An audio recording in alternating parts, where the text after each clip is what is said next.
ஆச்சி chicken 65 masala வழங்கும் மணிச் செய்திகள். இணைந்து வழங்குபவர்கள் அரசன் சோ.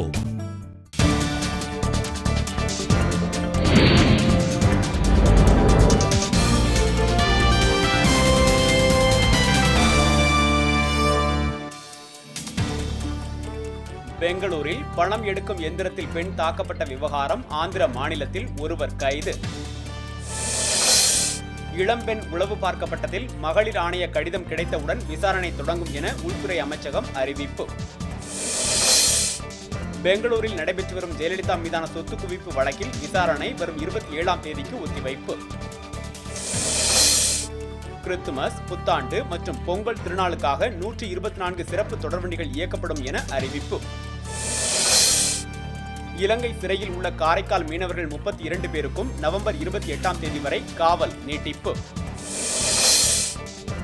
கொள்முதல் விலையை தமிழக அரசு உயர்த்தாவிட்டால் போராட்டம். பால் உற்பத்தியாளர்கள் பொதுக்குழுவில் தீர்மானம். தொகுதி 2 தேர்வுக்காக விண்ணப்பித்தவர்களில் 1055 பேரின் விண்ணப்பங்கள் நிராகரிப்பு. ஏற்காடு இடைத்தேர்தலில் அதிமுக வேட்பாளர் சரோஜாவை ஆதரித்து முதலமைச்சர் ஜெயலலிதா வரும் 28ஆம் தேதி பரப்புரை. பாகிஸ்தானின் குவெட்டா நகரில் நிகழ்த்தப்பட்ட குண்டுவெடிப்பில் குழந்தைகள் உட்பட 3 பேர் உயிரிழப்பு.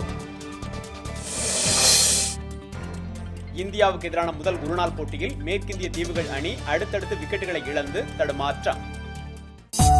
ஆச்சி சிக்கன் 65 மசாலா வழங்கிய மணிச் செய்திகள். இணைந்து வழங்கியவர்கள் அரசன் சோ.